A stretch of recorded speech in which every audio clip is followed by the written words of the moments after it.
আজকে আমি বানাবো ভাটুরার সাথে খাওয়ার ছোলা মশলা। Hello everyone, welcome to mom's kitchen. এখানে আমি প্রেসার কুকারে ছোলাগুলি নিয়ে নিয়েছি, আর সাথে একটা কাপড়ে বেঁধে কিছুটা চা পাতা, একটা গোটা রসুন, তেজপাতা আর গোটা গরম মশলা। ছোলাগুলি আমি 2 ঘন্টা আগে ভিজিয়ে রেখেছিলাম। এবারে পরিমাণ মতো জল দিয়ে তাতে 1 চামচ করে লবণ আর হলুদ গুঁড়ো দিয়ে সিদ্ধ করে নেব। তারপর কড়াইয়ে তেল দিয়ে দেব। তেলটা গরম হলে তাতে একটা শুকনো লঙ্কা, তেজপাতা আর কিছুটা গোটা গরম মশলা দিয়ে কিছুক্ষণ নাড়াচাড়া করব।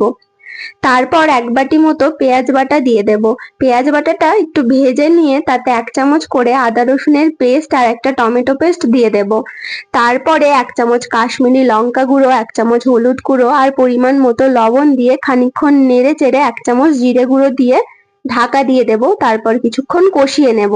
মশলাতে তেল ছেড়ে আসলে বুঝবেন মশলা কষানো হয়ে গেছে। তারপর সিদ্ধ ছোলাগুলি ঢেলে দেব, দিয়ে নাড়াচাড়া করে ঢাকা দিয়ে দেব, কিছুক্ষণ ফুটিয়ে নেব। তারপর ঢাকা খুলে ওপর দিয়ে একটু চানা মশলা ছড়িয়ে নাড়াচাড়া করে 1 মিনিট মতো ঢাকা দিয়ে রেখে দিলেই তৈরি ছোলা মশলা। Thank you for watching.